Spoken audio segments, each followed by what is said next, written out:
देवतरी भाइयों, माँ शक्ति। आज स्वाध्याय चिंतन कुमार क्रमांक 495, 500 में 5 कम। और आज हमारे बीच में आदरणीय श्री वागी शर्मा जी, जो एडवोकेट सुप्रीम कोर्ट में है। आज आपका जो विषय है वो है शिक्षक दिवस, डॉक्टर सर्वपल्ली राधाकृष्णन को समर्पित एक विशेष दिन। आज 5 सितंबर है और आज शिक्षक दिवस है। तो हम आदरणीय वागी जी से निवेदन करते हैं कि अपना हो जाएगा। आदरणीय वागी जी। सभी प्रबुद्ध जनों को मेरा प्रणाम। और जैसा कि हमारा ये स्वाध्याय मंडल स्वाध्याय चिंतन क्रम चल रहा है, ये ऐसे ही चलता रहे। सर्वप्रथम मां गायत्री की आराधना। ओम भूर्भुवः स्वः तत्सवितुर्वरेण्यं भर्गो देवस्य धीमहि धियो यो न प्रचोदयात्। मां गायत्री सभी की रक्षा। ओ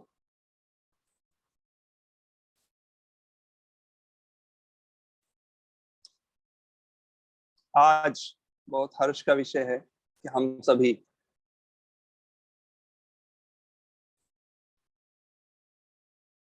पांच दिसंबर, जो कि टीचर्स डे के रूप में मनाया जाता है, उसका आयोजन हमारे माध्यम आज के संबोधन में है। टीचर्स डे 5 सितंबर को पूरा देश टीचर्स डे के रूप में मनाता है, जो कि भारत के पूर्व राष्ट्रपति, द्वितीय राष्ट्रपति डॉक्टर सर्वपल्ली राधाकृष्णन की जयंती होती है।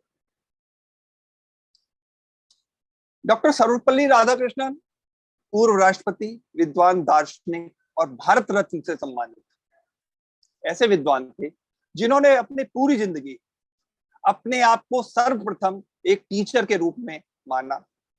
और जैसा कि हम जानते हैं, डॉक्टर सर्वपल्ली राधाकृष्णन का जन्म 5 सितंबर 1888 को तमिलनाडु के तिरुमला में हुआ था। और उन्हीं की स्मृति में, उन्हीं की याद में हम टीचर्स डे के रूप में आज के दिन को सेलिब्रेट करते हैं। डॉक्टर राधाकृष्णन शिक्षा के कट्टर विश्वासी थे और इसके साथ साथ वो राजनयिक, विद्वान, राष्ट्रपति, उपराष्ट्रपति, राज्यपाल आदि अनेक उन्होंने स्थितियां, परिस्थितियों में काम किया। अपने जीवन के करीब 40 वर्ष उन्होंने शिक्षण कार्य में लगाए और डॉक्टर राधा बहुत अधिक प्रभावित थे। हम लोग जो 5 सितंबर को यह टीचर्स डे मनाते हैं, इस दिन का सभी विद्यार्थियों के और टीचर्स के दोनों के एक जीवन में एक विशेष महत्व रहता है। कहा जाता है कि किसी भी बच्चे के निर्माण, विकास में सबसे अधिक जो स्थान, पहला स्थान होता है वो उसके माता पिता का होता है, और उसके बाद जो स्थान होता है, महत्वपूर्ण स्थान होता है, वो शिक्षक का। एक शिक्षक के बिना किसी भी छात्र का जीवन अधूरा है। जहां तक डॉक्टर सर्वपल्ली राधाकृष्णन के बारे में बताने की बात है, 5 सितंबर 1988 को उनका जन्म हुआ था। वो भारत के प्रथम उपराष्ट्रपति रहे 1952 से 1962 तक, जब डॉक्टर राजेंद्र प्रसाद भारत के राष्ट्रपति थे। उस 10 वर्ष के कार्यकाल में डॉक्टर राधाकृष्णन उपराष्ट्रपति थे। वो भारतीय संस्कृति के संवाहक और प्रख्यात शिक्षाविद थे। और इसके साथ साथ सबसे महत्वपूर्ण बात है कि वो महान दार्शनिक और आस्थावान हिंदू विचारक थे। और इन्हीं गुणों के कारण, उन्हीं की इन्हीं सारी क्वालिटीज के कारण उनको 1954 में ही भारत रत्न से सम्मानित कर दिया गया था। हालांकि डॉक्टर राधाकृष्णन का जन्म तत्कालीन मद्रास प्रेसिडेंसी के चित्तूर जिले के तिरुवन्नी नामक एक ब्राह्मण परिवार में 1888 में हुआ था। ये करीब चेन्नई से 84-85 किलोमीटर दूर का स्थान है और 1960 तक ये आंध्र प्रदेश का एक हिस्सा था और जो भी वर्तमान में अब तमिलनाडु के तिरुवल्लुर जिले में आता है। और आज की तारीख में ये एक बहुत विख्यात तीर्थ स्थल है। जहां तक सर्वपल्ली नाम जुड़ने का प्रश्न है, राधा कृष्णन के जो पूर्वज थे वो कभी सर्वपल्ली नामक गांव में रहते थे और 18वीं शताब्दी के आसपास उन्होंने तिरुतनी गांव की तरफ आ गए थे, लेकिन उनका जो पुरातन सर्वपल्ली गांव था वो उनके नाम से जुड़ा रहा और इसीलिए उनको डॉक्टर सर्वपल्ली राधाकृष्णन कहा जाता है। डॉक्टर राधाकृष्णन एक निर्धन किंतु विद्वान ब्राह्मण की संतान थे। उनके पूज्य पिताजी सर्वपल्ली वीरा स्वामी थे और माता सीतम्मा थी। उनके पिताजी जो थे वो राजस्व विभाग में उस समय अंग्रेजों के जमाने में काम करते थे और उन पर भरण पोषण का पूरे परिवार और काफी अच्छे बड़े परिवार का भरण पोषण का दायित्व था। वीरा स्वामी के 5 पुत्र और 1 पुत्री थी, कुल मिलाकर 6 संतानें थी और डॉक्टर राधाकृष्णन का स्थान इन सब संततियों में नंबर 2 था। डॉक्टर राधाकृष्णन के पिता काफी कठिनाई के साथ परिवार का निर्वहन कर पा रहे थे और इस कारण राधाकृष्णन को बचपन में कोई विशेष सुख प्राप्त नहीं थे और उनका जो बाल्यकाल था वो तिरुपति और तिरुतनी नाम के जैसे धार्मिक स्थानों पर करीब 8 वर्ष तक जीवन के उन्होंने वहीं पर अपना जीवन गुजारा। हालांकि डॉक्टर राधाकृष्णन के जो पूज्य पिताश्री थे वो काफी पुराने विचारों के थे और धार्मिक प्रवृत्ति के भी थे, लेकिन इस सब के बावजूद राधाकृष्णन के जो उनको लगा कि इस बच्चे के अंदर एक विलक्षण है, ये बच्चा विलक्षण है, शिक्षा के प्रति इसका बहुत ज्यादा रुझान है, उन्होंने क्रिश्चियन मिशनरी स्कूल में उनका एडमिशन करा दिया था और करीब 4 साल तक शुरू की जो पढ़ाई थी उनकी 1896 से 1900 तक वो वहीं मिशनरी स्कूल में विद्या अध्ययन के लिए रहे। लेकिन उसके बाद की जो अगली पढ़ाई थी उनकी वो शिक्षा वेल्यूर में हुई और उन्होंने मद्रास क्रिश्चियन कॉलेज में आखिर में जाकर शिक्षा प्राप्त की। डॉक्टर राधाकृष्णन शुरू से ही बहुत मेधावी थे और 12 वर्ष के अध्ययन काल में,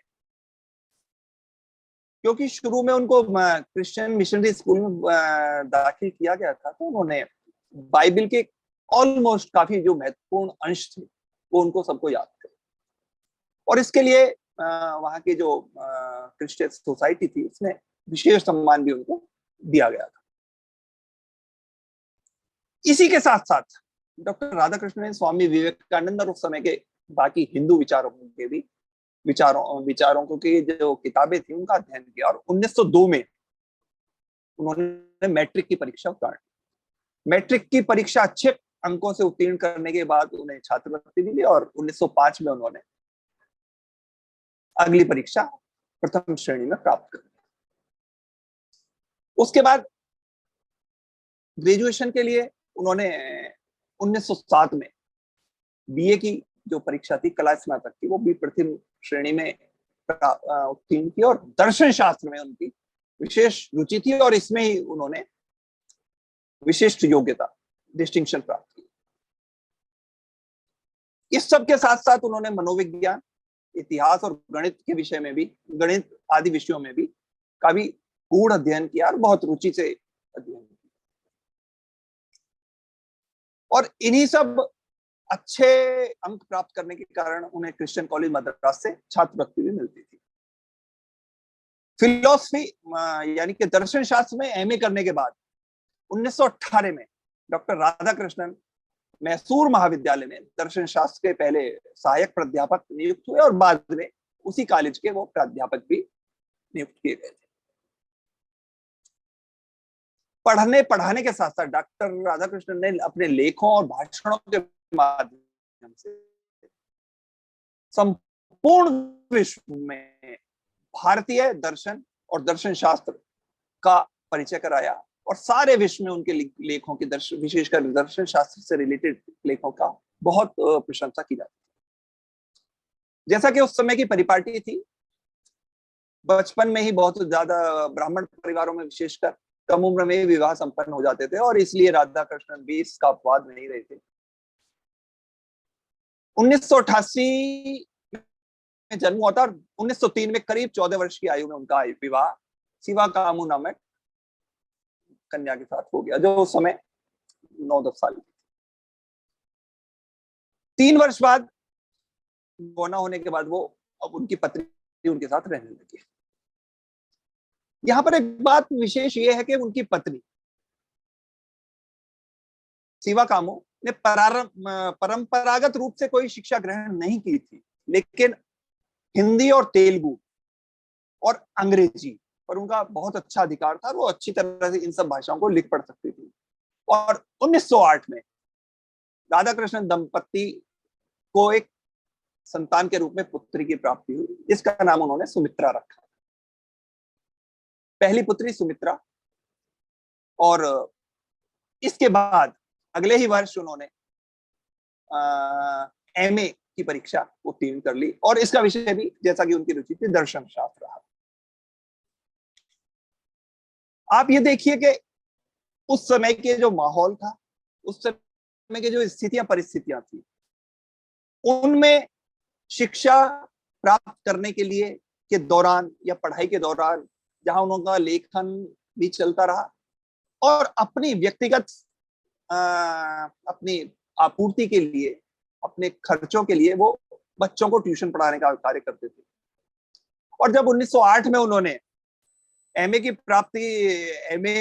परीक्षा की तैयारी की थी, उस समय उन्होंने एक शोध लेख भी लिखा था और केवल 20 वर्ष की आयु में जो शोध पत्र उन्होंने तैयार किया वो इतना विलक्षण था कि उस समय के जो विद्वान थे उन्होंने उसकी भूरी भूरी प्रशंसा की। और साथ में ये भी लोगों को लगा कि इस बच्चे की जो ज्ञान पिपासा है वो इतनी अधिक है कि ये बहुत, इसका फ्यूचर बहुत ब्राइट है। शीघ्र ही उन्होंने वेदों उपनिषदों का भी गहन अध्ययन किया और इसके अलावा उन्होंने हिंदी और संस्कृत भाषा का भी अध्ययन किया। हिंदू शास्त्रों में या हिंदू ग्रंथों का उनके व्यक्तित्व पर बहुत अधिक प्रभाव पड़ा और इन्हीं सब हिंदू पुरातन ग्रंथों के पठन पाठन से जो उनकी गुणवत्ता थी, quality of writing, quality of knowledge बहुत अच्छी हो गई। हालांकि विद्यार्थियों के अंदर पोषण किया जाता था, उन्हें बहुत अधिक गहराई तक स्थापित किया जाता था और यही कारण है कि एक तरफ जहां हिंदू पुरातन ग्रंथों के बारे में डॉक्टर राधाकृष्णन को जानकारी मिली, साथ ही साथ क्रिश्चियनिटी के माहौल में या मिशनरी स्कूल्स के माहौल में रहने के कारण उनके अंदर एक उस तरह के डिसिप्लिन्ड वे में जीने के भी गुण समाहित हो गए। और ये सब कारण जो थे, जो एक कंपोजिट उनके अंदर व्यक्तित्व निखर के आया, उसका काफी हद तक कारण उस समय की जो क्रिश्चियन संस्थाओं का में उनका अध्ययन था। हालांकि कुछ लोग जो हिंदूवादी विचार के थे वो इन सब चीजों को बड़े हेय दृष्टि से देखते थे और आलोचना करते थे और अपने बीच के लोगों की आलोचना को डॉक्टर राधाकृष्णन ने एक चुनौती के रूप में लिया और हिंदू शास्त्रों का और अधिक गहन अध्ययन करना आरंभ किया। एक्चुअली राधाकृष्णन ये जानना चाहते थे कि वस्तुतः किस संस्कृति के विचारों में चेतनता है और किस संस्कृति के विचारों में जड़ता है, क्योंकि तब यही जो अध्ययन है, इसी से जो अंतर प्रज्ञा है उस पर और दृढ़ता पर, किसी बात पर टिकने की दृढ़ता पर विश्वास स्थापित होता है और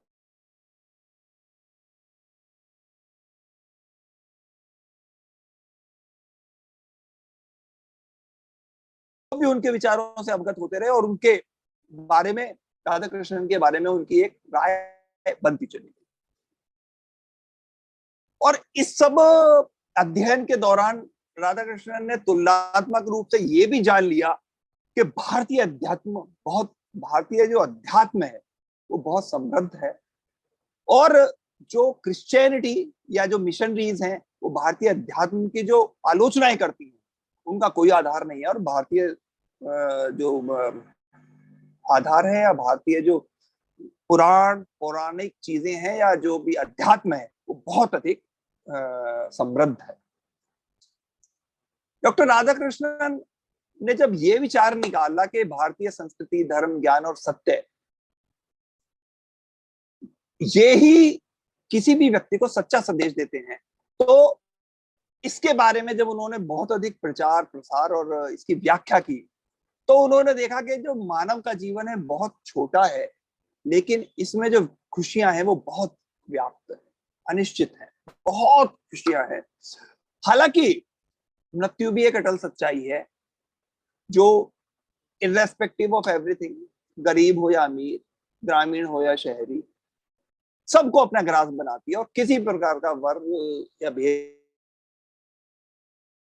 वही है जो आपके अंदर के अज्ञान को समाप्त कर देता है। और सादगीपूर्ण संतोष व्यक्ति का जीवन जो है वो अमीरी के अहंकारी जीवन से बहुत अधिक श्रेयस्कर है, बहुत अधिक अच्छा है, क्योंकि उसमें जो आर्टिफिशियल लाइफ है अमीरी की या फिर अहंकार की, उसके अंदर असंतोष बहुत रहता है। एक शांत मस्तिष्क जो होता है वो बहुत बेहतर है तालियों की उन गड़गड़ाहट से जो आदमी को, चाहे वो किसी विशेष आयोजन में हो, संसद में हो या दरबारों में सुनाई देती है।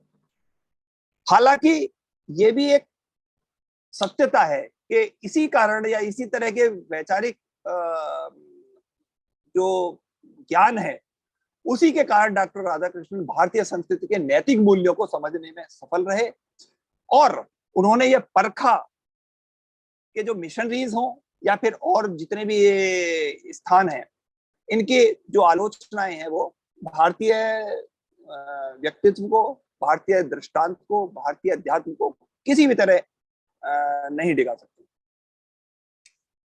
सभी माताएं अपने बच्चों में उच्च संस्कार देखना चाहती हैं और संभवतः इसी कारण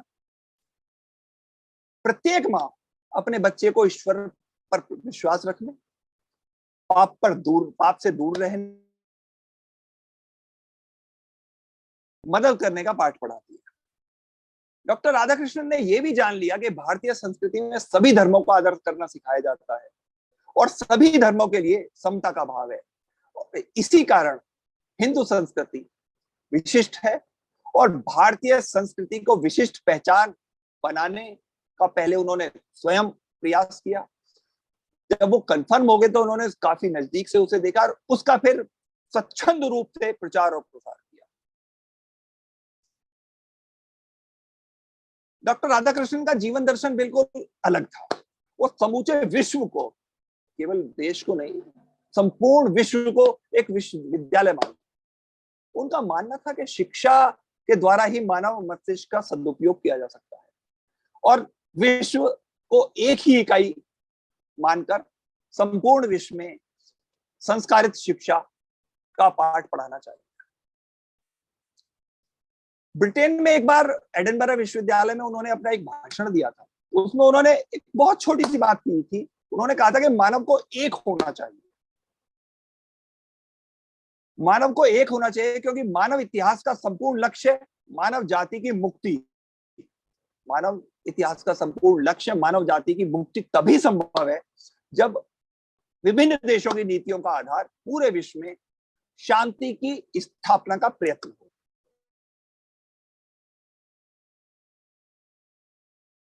प्रत्येक अपनी बात में, प्रत्येक अपने वक्तव्य में, प्रत्येक अपने दृष्टांत में अपनी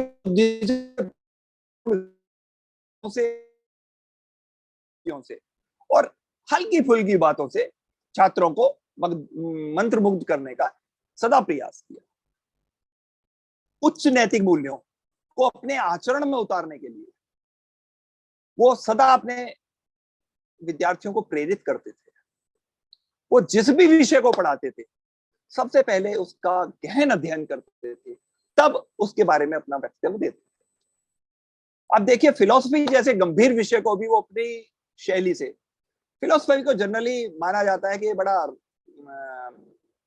नीरस विषय, लेकिन उस विषय को भी वो अपनी शैली से सरल, रोचक और बहुत सुग्राह्य बना देते थे।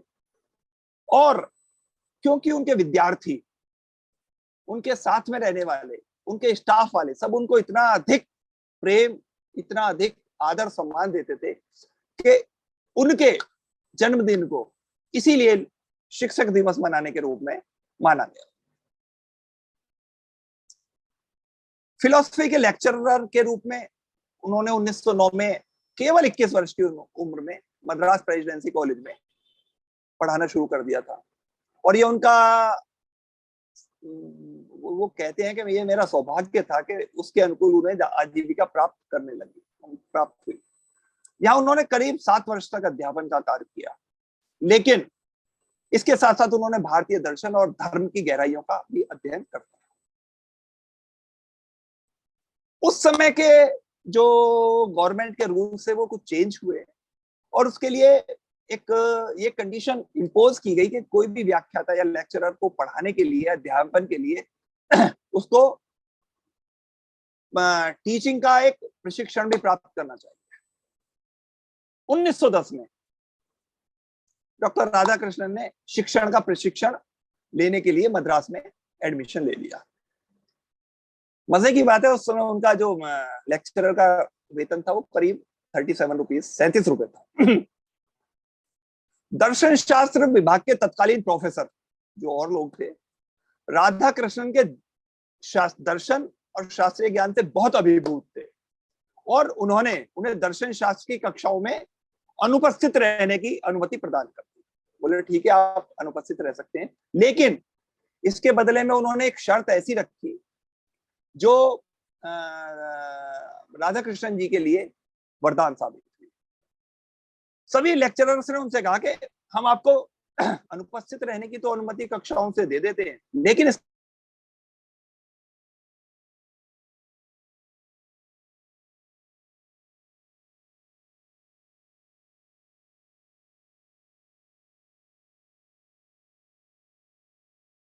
और ऐसे ऐसे व्याख्यान दिए कि उनके जो साथी विद्यार्थी थे वो चकित रहे। कारण केवल और केवल ये कि उनकी इस विषय पर इतनी गहरी पकड़ थी, इतनी अच्छा कमांड था कि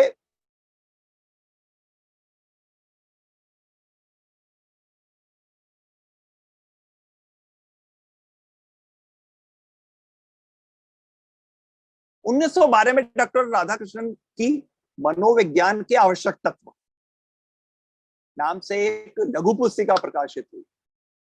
और ये लघु पुस्तिका क्या थी?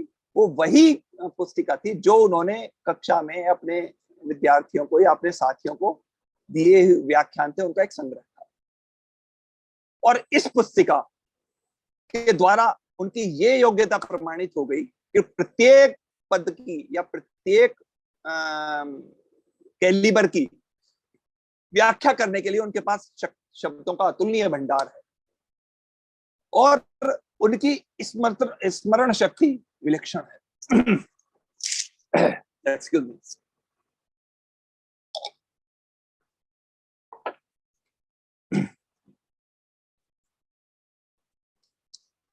यदि हम डॉक्टर रामधारी सिंह दिनकर की बात करें तो डॉक्टर रामधारी सिंह दिनकर ने कहा था, शिक्षा जहां अबंध है, जहां पर शिक्षा के ऊपर कोई प्रतिबंध है, शिक्षा जहां अबंध है, मुक्त है, शिक्षा पर जहां कोई बंधन नहीं है, शिक्षा जहां अबंध है, मुक्त है, उन देश के लोगों को साथ लगा लो, चाहे कोई भी अपने साथ उनको कमांड में ले ले, लेकिन कोई हाँक नहीं सकता, मतलब उनको कंट्रोल नहीं कर सकता। यदि आपके पास शिक्षा का उचित स्तर है, आपके पास मुक्त शिक्षा प्राप्त करने के में सक्षम है, तो आपको कोई, हर एक कोई आपको छेड़ नहीं सकता, क्योंकि पुस्तक वो वाटिका सुगंधों से पूरित है। पुस्तक है वो वाटिका जो सुगंधों से पूरित है, जिसे हम जेब में लेकर यदि घूमेंगे फिरेंगे तो भी उसकी जो ऑरा है, उसकी जो खुशबू है, वो आसपास फैलती रहे। डॉक्टर सर्वपल्ली राधाकृष्णन की यही प्रतिभा थी कि स्वतंत्रता के बाद जब संविधान निर्मात्री सभा का सदस्य उनको बनाया गया, तो 47 से लेकर 49 तक वो इसके सदस्य रहे। इस समय वो इस दौरान अनेक विश्वविद्यालयों के चेयरमैन भी रहे। अखिल भारतीय कांग्रेस जन चाहते थे कि सर्वपल्ली राधाकृष्णन चूंकि एक गैर राजनीतिक व्यक्ति हैं तो इनको सदस्य ना बनाया जाए, लेकिन इनकी योग्यता और जवाहरलाल नेहरू के साथ इनकी जो रेपो थी, व्यक्तिगत रूप से जो चाहत थी, उसी का परिणाम ये था कि इनको हर एक अच्छा पद मिला। डॉक्टर नेहरू चाहते थे कि राधाकृष्णन के संभाषण और उनकी प्रतिभा का उपयोग, जवाहरलाल नेहरू की ये इच्छा थी कि डॉक्टर राधाकृष्णन के जो भाषण की प्रतिभा है और जो उनका ज्ञान है या उनकी प्रतिभा है, उसका उपयोग वो 14 और 15 अगस्त की रात्रि 1947 की जो रात्रि है उस समय किया जाए, जबकि संविधान सभा का ऐतिहासिक सत्र आयोजित हो। केवल इन दोनों को यह बात पता था, राधाकृष्णन को यह स्पष्ट निर्देश दिया गया था कि वो अपना संबोधन रात्रि के ठीक 12 बजे समाप्त करें, क्योंकि संबोधन समाप्त होते हैं ठीक 12 बजे। उसके पश्चात नेहरू जी ने संवैधानिक संसद की शपथ ली। सर्वपल्ली राधाकृष्णन ने ऐसा ही किया और ठीक 12 बजे अपने संबोधन को विराम दिया। हालांकि पंडित नेहरू या डॉक्टर राधाकृष्णन के अलावा किसी अन्य को इसकी जानकारी नहीं थी और आजादी मिलने के बाद उनसे यह आग्रह किया गया कि वे मातृभूमि की सेवा के लिए विशिष्ट राजदूत के रूप में सोवियत संघ चले जाए। इस प्रकार से उनको डॉक्टर विजय लक्ष्मी पंडित थी, उनका नया उत्तराधिकारी बनाकर रूस का राजदूत बना दिया गया। हालांकि नेहरू के इस चयन पर कई व्यक्तियों ने आश्चर्य भी व्यक्त किया, क्योंकि एक दर्शन शास्त्री को राजनीति की जिसे समझ नहीं है उसे एक राजनीतिक सेवा के लिए क्यों चुना गया। और इन लोगों का यह सोचना था कि डॉक्टर राधाकृष्णन को जो योग्यताएं दी गई है वो उनके अनुकूल नहीं है। लेकिन डॉक्टर राधाकृष्णन ने मॉस्को में नियुक्त भारतीय राजनीतिक के रूप में इतना अच्छा कार्य किया कि संभवतः इतिहास से लेकर वर्तमान तक वो अब तक के सर्वश्रेष्ठ राजनीतिक साबित हुए। एक गैर परंपरावादी राजनीतिक के वो थे, जो मंत्रणाएं देर रात्रि तक होती थी। जनरली ये माना जाता है कि राजदूत या ये एम्बेसडर उनकी रात में मंत्रणाएं होती रहती थी, लेकिन डॉक्टर राधाकृष्णन उन सभी मंत्रणाओं में रात को केवल 10 बजे तक भाग लेते थे, क्योंकि उसके बाद उनका शयन का या सोने का समय हो जाता था। जिन दिनों डॉक्टर राधाकृष्णन शिक्षक थे तब भी वो नियमों और कायदों में कभी नहीं बनते थे। वो स्वयं एक डिसिप्लिन्ड आदमी थे, लेकिन उनका मानना था कि डिसिप्लिन सकारात्मक होना चाहिए। वो कक्षा में चाहे 5 मिनट 10 मिनट लेट पहुंचे या 5 मिनट पहले चले जाए, इस बात से उनके ऊपर कोई फर्क नहीं पड़ता था। लेकिन उन्हें जो व्याख्यान देना होता था वो 20-25 मिनट में ही संपन्न हो जाता था, और इसके उपरांत उस व्याख्यान में कोई भी कमी नहीं रहती थी, और उस कमी ना रहने के कारण जो विद्यार्थी थे उनके दिमाग में वो कंसेप्ट बिल्कुल क्लियर हो जाता था। उनके बारे में ये शिकायत नहीं सुनी गई कि वो कम समय पढ़ाते हैं या अधिक समय पढ़ाते हैं। 1952 में जब सोवियत संघ में से वो राजदूत के बाद वापस आए तो 1952 में उनको भारत का पहला उपराष्ट्रपति निर्वाचित कर दिया गया। हालांकि संविधान के अंतर्गत उपराष्ट्रपति का ये नया पद सृजित किया गया, और नेहरू जी ने जब इस पद को सृजित करके राधाकृष्णन का चयन किया तो लोगों को पुनः चौंका दिया। लोगों को ये आश्चर्य था कि इस पद के लिए कांग्रेस का चुनाव किया जाना था चाहिए था, ना कि एक विधिवेत्ता या फिर इसके एक दर्शन शास्त्र के व्यक्ति का। हालांकि उपराष्ट्रपति के रूप में डॉक्टर राधाकृष्णन ने राज्यसभा के अध्यक्ष का पदभार भी संभाला और बहुत शानदार तरीके से उसका निर्वहन किया। और जब उपराष्ट्रपति के रूप में उन्होंने अपने सभी राजनीतिज्ञों को प्रभावित किया और एक गैर राजनीतिक होते हुए भी राजनीतिज्ञों से अच्छा कार्य किया, तो संसद के सभी सदस्यों ने उनका के कार्य प्रणाली और व्यवहार को बहुत सराहा, और उनकी सदाशयता, दृढ़ता और विनोदी स्वभाव के कारण जो उनके समकक्ष लोग थे वो उनको निरंतर याद करते थे।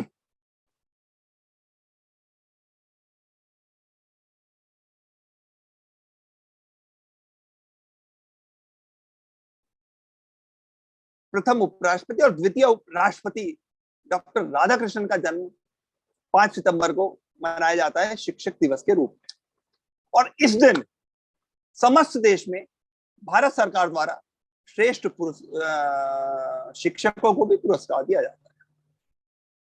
हालांकि 1931 में जब भारत आजाद नहीं हुआ था, ब्रिटिश साम्राज्य द्वारा उन्हें सर की उपाधि दे दी गई थी, लेकिन स्वतंत्रता प्राप्ति के पश्चात उसका औचित्य समाप्त हो गया।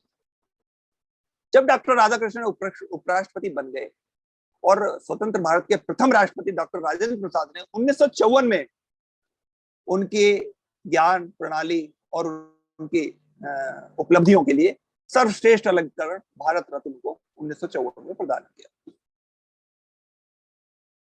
शिक्षक दिवस दुनिया के 100 से अधिक देशों में अलग अलग तारीखों पर मनाया जाता है। जब डॉक्टर राधाकृष्णन भारत के राष्ट्रपति बने तो उनके कुछ मित्र, छात्र, प्रिय उनके पास पहुंचे और उनसे अनुरोध किया कि हम आपका जन्मदिन मनाना चाहते हैं।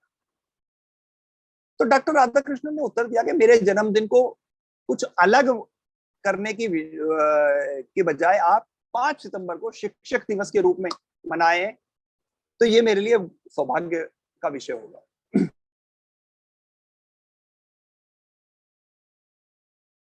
पहली बार शिक्षक दिवस मनाया गया और तब से डॉक्टर राधाकृष्णन की जयंती 5 सितंबर को शिक्षक दिवस मनाया जाने लगा। हालांकि शिक्षक दिवस हर एक देश का एक ऐसा दिवस है, हर एक देश अपने शिक्षकों के प्रति आदर सम्मान प्रकट करने के लिए इस दिन को अलग अलग तारीख में मनाया जाता है, और चीन से लेकर America, Australia, Albania, Indonesia, Iran, Malaysia, Brazil, Pakistan तक में अलग अलग डेटों में ये मनाया जाता है। सिंगापुर में जो सितंबर का पहला फ्राइडे आता है, शुक्रवार, उसको शिक्षक दिवस मनाया जाता है। अफगानिस्तान में 5 अक्टूबर को शिक्षक दिवस मनाया जाता है, तो चीन में 10 सितंबर को मनाया जाता है। रूस में 5 अक्टूबर को ही शिक्षक दिवस मनाया जाता है। काफी करीब 100 देशों में 5 अक्टूबर को मनाया जाता है, भारत में 1 महीना पहले 5। मलेशिया में शिक्षक दिवस को हरि गुरु के नाम से जाना जाता है, जो 16 मई को मना लेते हैं, और थाईलैंड में 16 जनवरी को, टर्की में 24 नवंबर को, और अमेरिका में 6 मई को इसे मनाते हैं। वियतनाम में 20 नवंबर को, पेरू में 6 जुलाई को, तो पाकिस्तान में 5 अक्टूबर को शिक्षक दिवस मनाया जाता है। जहां तक हमारे देश का प्रश्न है, हमारे देश में गुरु और शिक्षक, इसकी महत्ता का अंदाजा इसी बात से लगाया जा सकता है भगवान से भी ऊपर का दर्जा दिया जाता है, और इसके पीछे कोई अतिशयोक्ति नहीं है। वास्तव में ये ऐसा इसलिए किया जाता है क्योंकि शिक्षक ही हमारी भगवान से पहचान कराता है, और साथ में किसी भी व्यक्ति के मानसिक और बौद्धिक विकास में उसके शिक्षक का बहुत बड़ा योगदान होता है। डॉक्टर राधाकृष्णन का कहना था कि वो नहीं है जो विद्यार्थी के दिमाग में तथ्यों को बल्कि वास्तविक शिक्षक तो वो है जो उसे आने वाले कल की चुनौतियों के लिए तैयार करे। उनका मानना था कि शिक्षा के द्वारा मानव मस्तिष्क का सदुपयोग किया जा सकता है, अतः पूरे विश्व को एक इकाई मानकर शिक्षा का प्रबंध किया जाना चाहिए।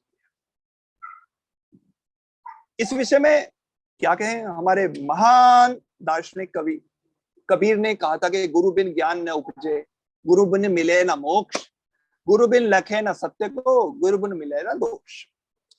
अर्थात गुरु के बिना ज्ञान मिलना असंभव है। तब तक मनुष्य ज्ञान रूपी अंधकार में भटकता रहेगा या माया रूपी बंधनों में जकड़ा रहेगा, जब तक कि गुरु की कृपा उसको प्राप्त नहीं होगी। गुरु उसे मोक्ष का मार्ग दिखाते हैं, गुरु सत्य और असत्य का ज्ञान कराते हैं, और उचित अनुचित के भेद को वो तब तक नहीं समझ सकता जब तक गुरु ज्ञान नहीं देगा और जब तक ये चीजें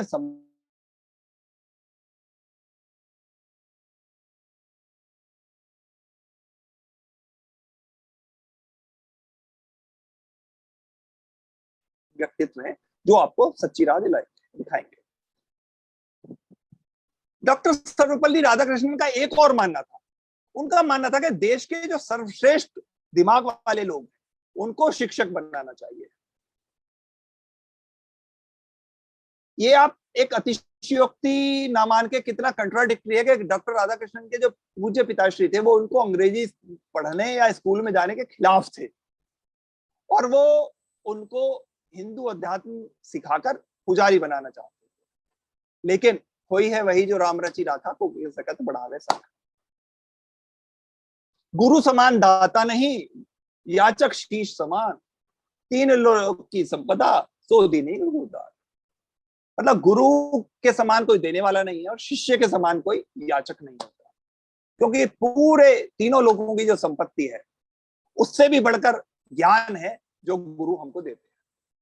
और गुरु की जितनी भी हम महिमा गाएं वो सब सेकेंडरी है, क्योंकि कहा गया है सब कागज सब धरती कागज करूं, लेखने सब बन रहा है, सात समुद्र की मसी करूं, गुरु गुण लिखा ना जाए।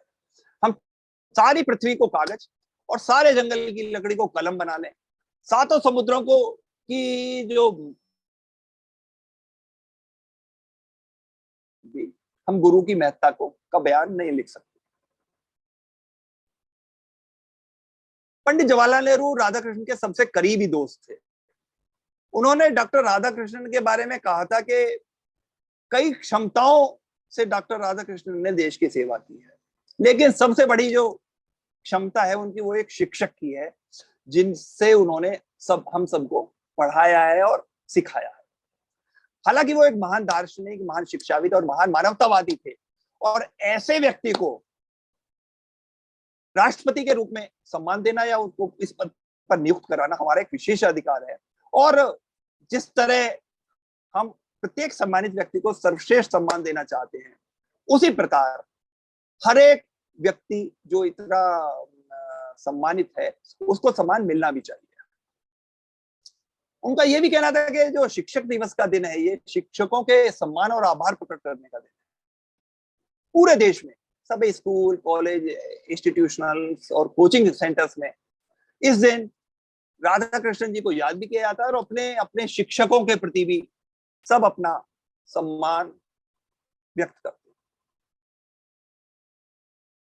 शिक्षक ज्ञान का वो अविरल स्रोत होता है जो छात्रों के भविष्य का निर्माण करता है।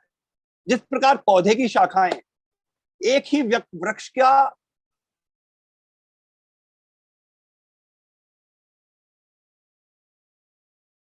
भविष्य को उज्जवल बना देता है, और ऐसे ही आदर्शों की मिसाल बनकर वो हमारे जीवन को संवार देते हैं। जिंदगी के इम्तिहान में शिक्षकों द्वारा जो सिखाए हुए सबक हैं वो ही हमें लक्ष्य की तरफ बढ़ने और प्राप्त करने में सहायक होते हैं। राधा कृष्णन एक मेधावी छात्र थे और इसीलिए वो एक प्रसिद्ध शिक्षक और बाद में उपराष्ट्रपति, राज्यपाल और भारत के सर्वश्रेष्ठ राष्ट्रपति भी बने। भारत सरकार इस दिन को इसलिए भी मानती है क्योंकि शिक्षा के अनेक क्षेत्रों में जिन जिन विभूतियों ने महान योगदान दिया है या बेहतर कार्य किया है उनको आज के दिन मनाया, शिक्षा के रूप में सम्मानित किया जाता है। जिस तरह से पक्की नींव, कोई पक्की नींव ही ठोस या मजबूत भवन का निर्माण करती है, ठीक उसी तरह से आप तय मानिए कि शिक्षक विद्यार्थी रूपी नींव को सुदृढ़ करके उसके ऊपर भविष्य की सफलता रूपी भवन खड़ा करने की सहायता करता है। एक अच्छा शिक्षक वही है जो मनुष्य को सफलता की बुलंदियों तक पहुंचाता है और जीवन की सुख दुख कठिनाइयों को में सही और गलत की परख करने का तरीका बताता है। बच्चे का पहला शिक्षक उसकी माँ होती है जो हमें संसार से अवगत कराती है, और उसका दूसरा शिक्षक शिक्षक होते हैं दूसरे स्थान पर जो उसको संसार का बोध कराते हैं। जिस प्रकार एक कुम्हार मिट्टी के बर्तन को आकार देता है, ठीक उसी प्रकार शिक्षक छात्र के जीवन को मूल्यवान बनाता है। शिक्षक से हमारा संबंध बौद्धिक, आत्मिक और आंशिक विविध होता है। विद्या देते गुरुजी, हर लेते अज्ञान। विद्या देते दान गुरुजी, हर लेते अज्ञान गुरुजी। अक्षर अक्षर हमें सिखाते, शब्द शब्द का अर्थ बताते, कभी प्यार से कभी डांट से हमको देते ज्ञान गुरुजी। विद्या देते दान गुरुजी। जोड़ घटाना गुणा बताते, प्रश्न गणित के हल करवाते, हर गलती को ठीक कराते, पकड़ हमारे कान गुरुजी, पकड़ हमारे कान गुरुजी। धरती का भूगोल बताते, इतिहासों की कथा सुनाते, कब क्या क्यों कैसे होता है समझाते विज्ञान गुरुजी। विद्या देते दान गुरुजी। खेल खिलाते गीत गवाते, खेल खिलाते गीत गवाते, कभी पढ़ाते कभी लिखाते, अच्छे और बुरे की हमको करवाते पहचान गुरुजी। विद्या देते दान गुरुजी, हर लेते अज्ञान। और गुरुओं की इसी क्षमता है कि कबीरदास ने कहा था, गुरु गोविंद दो खड़े, काके लाखों पाए, बलिहारी गुरु आपने गोविंद दियो बताए। कबीरदास जी ने बड़ा स्पष्ट कहा कि जब आपके सामने गुरु और भगवान दोनों खड़े हों तो आप सर्वप्रथम किसको प्रणाम करना चाहिए? गुरु ही है वो जिसने आपको गोविंद अर्थात भगवान तक पहुंचाने का मार्ग दिखाया है। अतः गुरु सर्व से महान है और ऐसे में आपको सर्वप्रथम गुरु का ही वंदन करना चाहिए, उसका अभिनंदन करना चाहिए, क्योंकि गुरु का दर्जा सबसे ऊपर है। जिस तरह से एक दीपक जल करके विद्यार्थियों की अज्ञानता का अंधकार दूर करता है, उसी तरह से गुरुजनों का सम्मान करने से जो व्यक्तित्व में निखार आता है वो विलक्षण है। डॉक्टर राधाकृष्णन के समाज के लिए उन्होंने बहुत सारे दार्शनिक विचार दिए। उनका कहना था कि शिक्षक वो नहीं है जो छात्र के दिमागों में तथ्यों को ठूंसे, बल्कि वास्तविक शिक्षक तो वो है जो अपने विद्यार्थी को आने वाली चुनौतियों का सामना करने के लिए तैयार है। डॉक्टर राधाकृष्णन का कहना था कि केवल निर्मल मन वाला व्यक्ति ही जीवन का आध्यात्मिक अर्थ समझ सकता है। स्वयं के साथ ईमानदारी, आध्यात्मिकता और अखंडता के अनिवार्यता जिसके अंदर है, वही आपको ज्ञान दे भी सकता है और आप उससे ही आप ज्ञान ले भी सकते हैं। क्योंकि ज्ञान हमें शक्ति देता है और प्रेम हमें परिपूर्णता देता है। कोई भी आजादी, किसी भी प्रकार की आजादी तब तक सच्ची नहीं हो सकती जब तक उसे विचार की आजादी प्राप्त ना हो, और किसी भी धार्मिक विश्वास या राजनीतिक सिद्धांत को सत्य की खोज में बाधा नहीं पड़ने देना चाहिए। और उनका एक सबसे जो मुख्य विचार था वो ये था, किताबें पढ़ने से हमें एकांत में विचार करने की आदत और सच्ची खुशी मिलती है।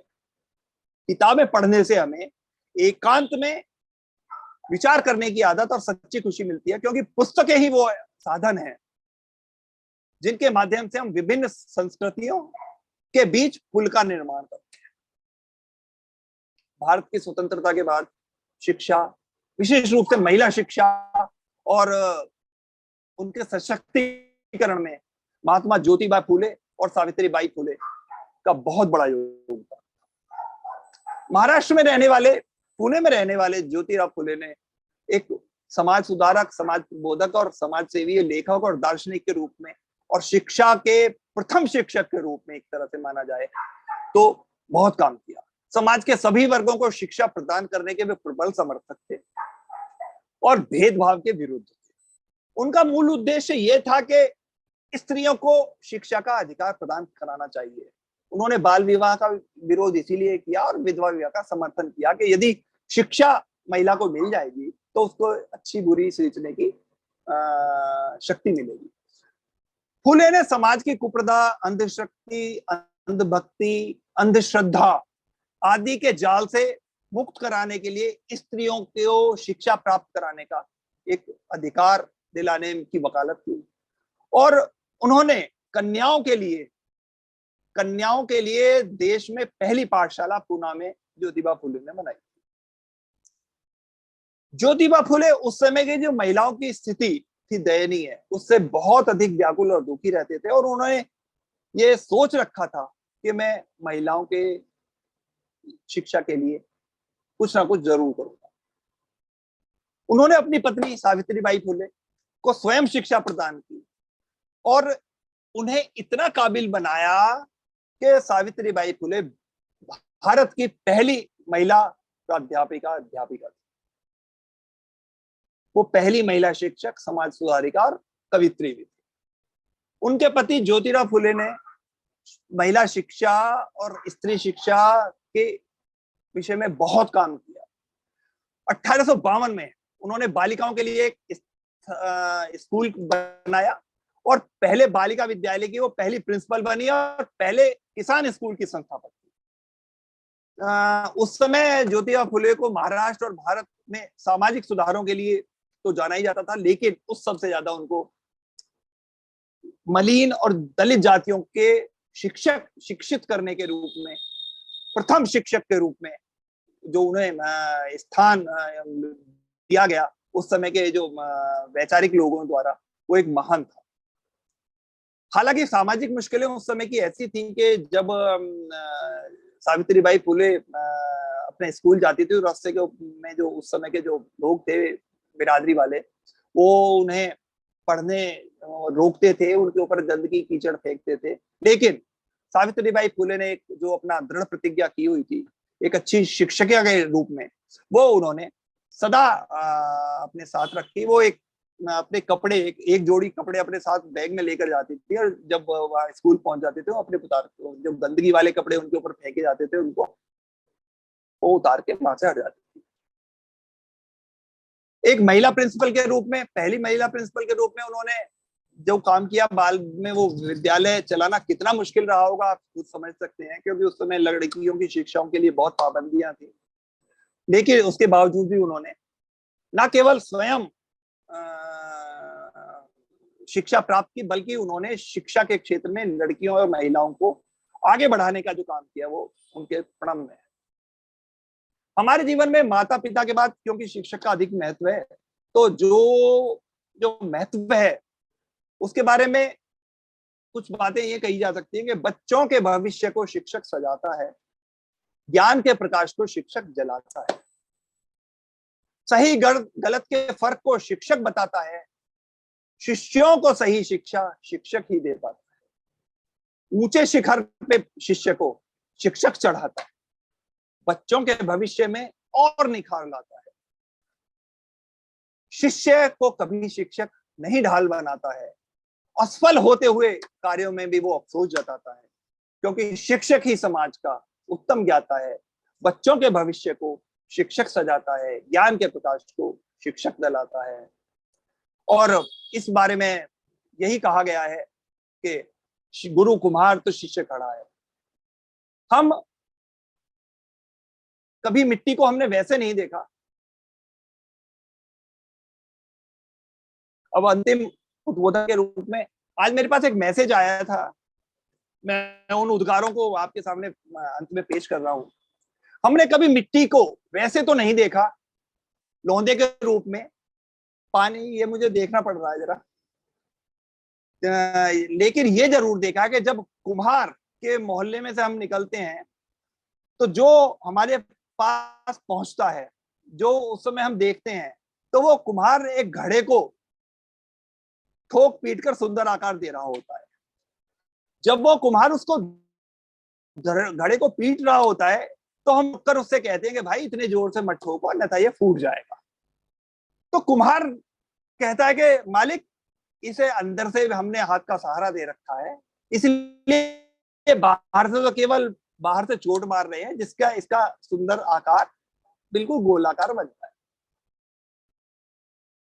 जिन्होंने ये मुझे भेजा उन्होंने आगे लिखा है कि हमें याद आया कि विद्यालय और महाविद्यालयों के जो शिक्षक या प्रोफेसर होते हैं, अब तो ये नहीं रहा, लेकिन पहले डांटते पीटते थे और बार बार अनुशासन में रहने के लिए या होमवर्क को निरंतर करने के लिए दरअसल वो इसलिए ज्यादा ध्यान देते थे कि वो कुम्हार का काम करते, उस कार्य को करते करते उनका केवल उद्देश्य ये था कि इस बालक को इतना श्रेष्ठ बना दिया जाए कि उसके दुर्गुणों को निकाल, कोई बात। इसी में उन्होंने आगे लिखा है, अब आप समझ जाएंगे, कि वागीश जी और अरविंद भाई साहब ने आदरणीय आर के कालरा साहब के बारे में बताया कि जब वो पढ़ाते थे तो बहुत अच्छा पढ़ाते थे और सबको डिसिप्लिन में रखते थे। लेकिन आज वागीश जी सुप्रीम कोर्ट में यदि वकालत करने का अवसर मिला है उन्हें, तो संभवतः अपने गुरुओं के परिणाम से ही मिला है कि इस लड़के को कुछ बनाना है। साथ ही साथ अरविंद जी को इनकम टैक्स के बड़े वकीलों के रूप में गिनती होती है और बड़े बड़े लोगों के हिसाब किताब कैसे समायोजित किए जाते हैं और कैसे कैसे उनके रिटर्न्स को तैयार किया जाए, ये काम अरविंद जी बड़े बखूबी करते हैं।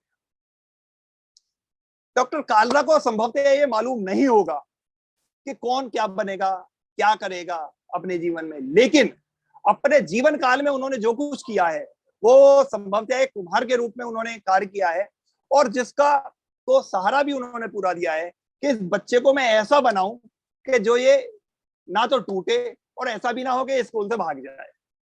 और उनके हाथ इस तरह से इस बच्चे के व्यक्तित्व पर घूमे कि उसको एक शानदार और सुंदर आकार दिया जा सके और उसके मन के क्रियाकलापों को उन्होंने बड़ी एकाग्रता के साथ संपन्न कराया, तभी एक बच्चा मेधावी या बुद्धिमान बनता है। साथ में उन्होंने कहा कि मध्य प्रदेश के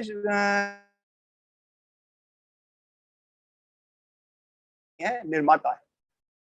ये बात अलग है कि आज उन स्थिति पहले से ज्यादा खराब हो गई है, लेकिन इन सब के बावजूद भी व्यक्ति निर्माण, समाज निर्माण और राष्ट्र निर्माण में जो टीचर हैं या शिक्षक है उनका महत्वपूर्ण योगदान है। शिक्षक ही नहीं परंतु गुरु के रूप में मैं अपनी तरफ से, अरविंद भाई साहब की तरफ से श्रद्धेय डॉक्टर आर के कालरा साहब को इस अवसर पर परम पिता से उनके लंबे जीवन और सक्रिय जीवन, अध्यात्म जीवन की प्रार्थना करते हुए आज की के शिक्षक दिवस की शुभकामनाएं देता हूं और आज का उद्बोधन समाप्त करता हूं। प्रणाम। धन्यवाद आदरणीय वागीश शर्मा जी। और जैसा कि चिरपरिचित भाषा और शैली का प्रयोग करके किसी भी विषय पे आप इतना सारगर्भित बोल लेते हैं, ये आपकी प्रतिभा ही है।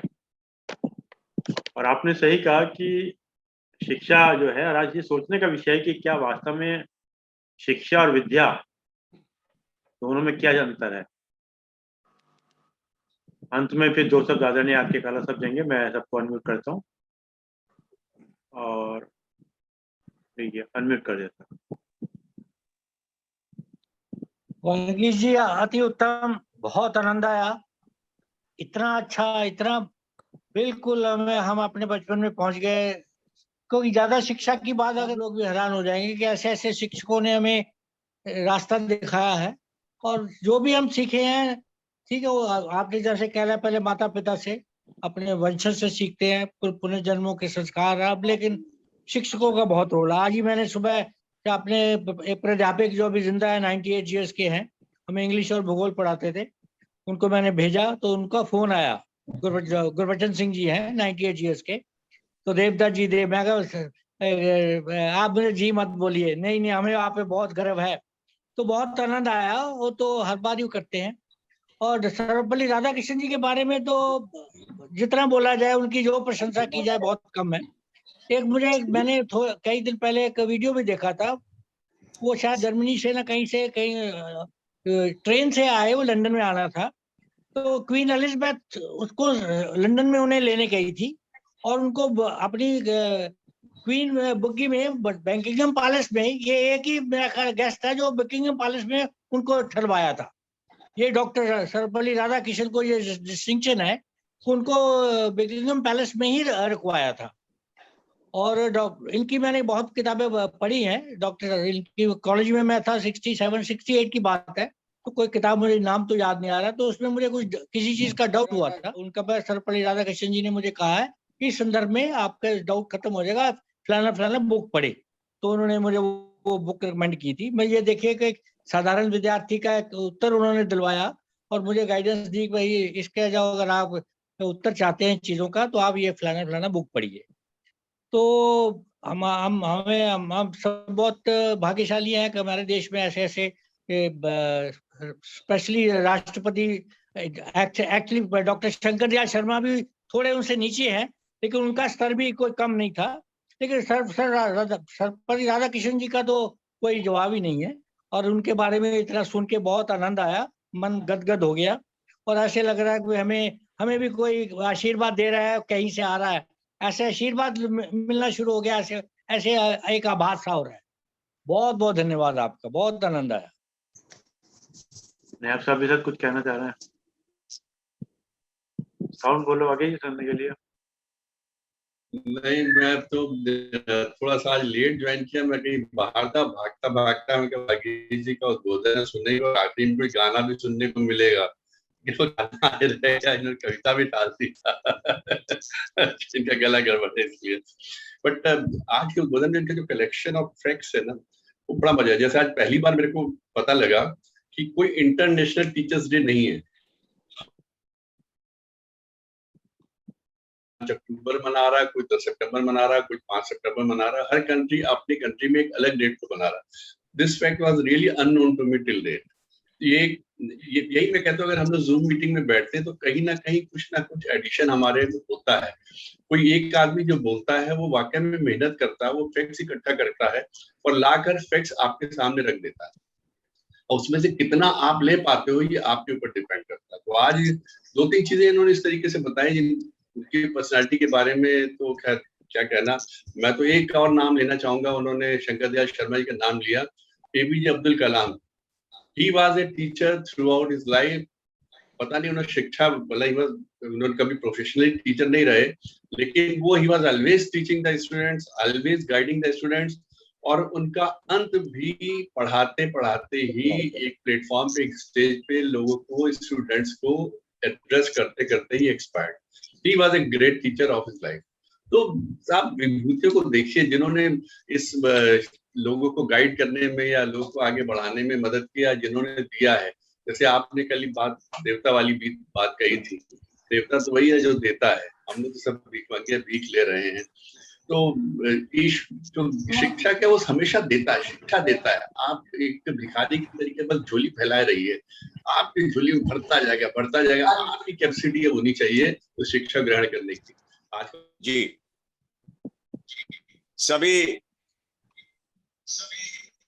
रिस्पेक्टेड मेंबर्स को शिक्षक दिवस की बहुत बहुत शुभकामनाएं प्रेषित करता हूं। शिक्षक किसी का मोहताज नहीं होता।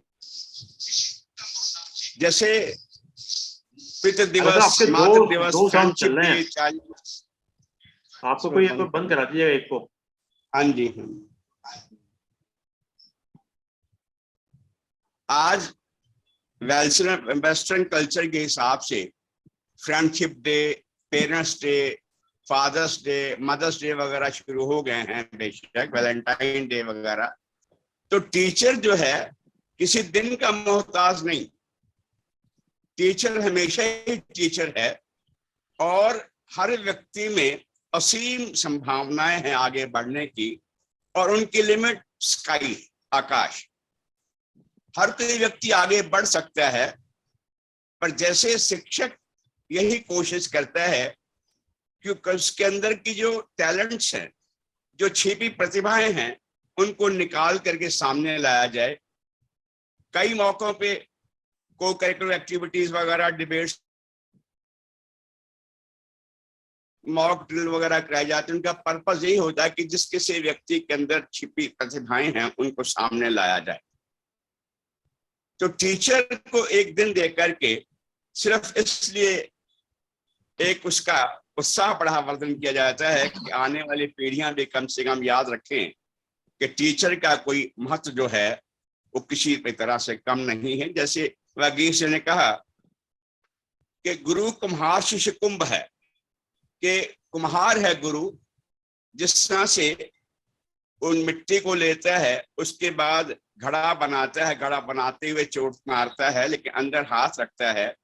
ऐसे ही गुरु जो है जब शिष्य को आगे लाता है, तो शिष्य को आगे लाने में कई तरह कमियां होती हैं, और कमियों को निकालने के लिए कई तरह के उसे दंड भी देता है, पुरस्कार भी देता है, प्रोत्साहन भी देता रहता है, मौके भी देता है ताकि किस तरह उसकी प्रतिभा जो है सामने आ जाए और वो टैलेंटेड होकर के निकले।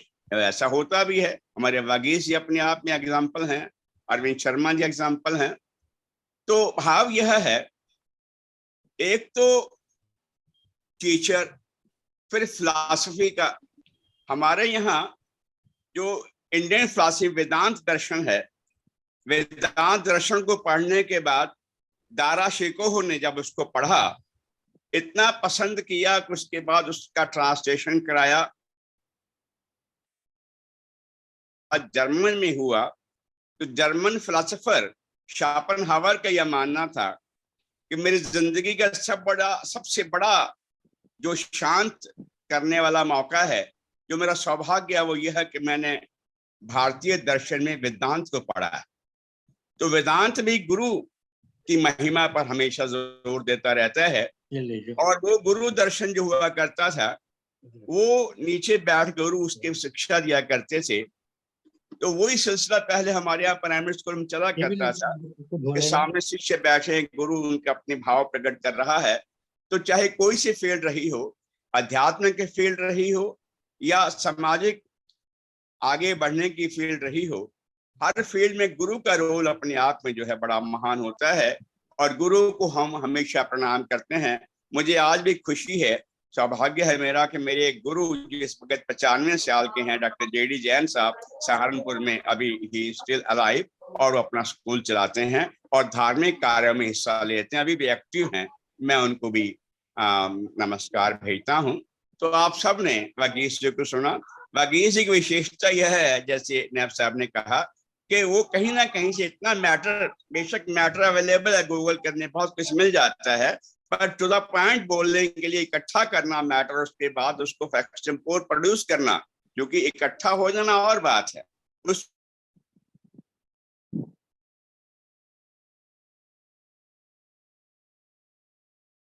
लाइटन होते हैं। तो वागीश जी का आज का उद्बोधन बहुत शानदार रहा है। यद्यपि उनका फील्ड टीचिंग से नहीं है, पर इस तरह से उन्होंने व्याख्यान दिया है जैसे एक प्रोफेशनल लेक्चरर और प्रोफेसर भाषण दे रहा हो। तो उनको बहुत बहुत साधुवाद, उनके विषय के संबंधी कंटेंट्स के लिए, उनकी शैली के लिए, और उस तरह से उस उद्बोधन को बहुत ज्यादा रुचिकर बनाने के लिए उनको साधुवाद और धन्यवाद हम सब की ओर से।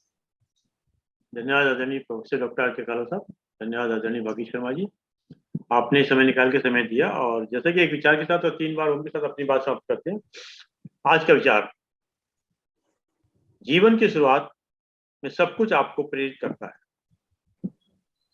जीवन की शुरुआत में सब कुछ आपको प्रेरित करता है, लेकिन समय के साथ केवल अनुशासन और दृढ़ता ही आपको आगे ले जाती है।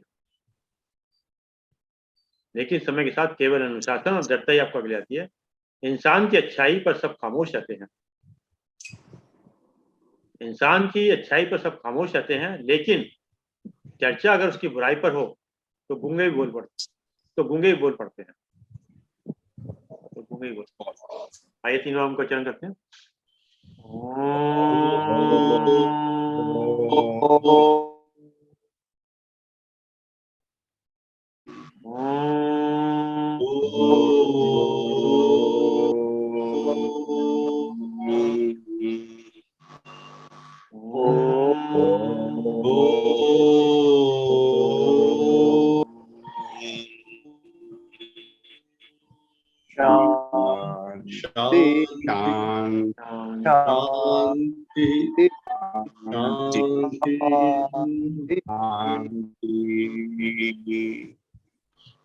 सभी को प्रणाम, सभी गुरुओं को प्रणाम, प्रणाम, प्रणाम।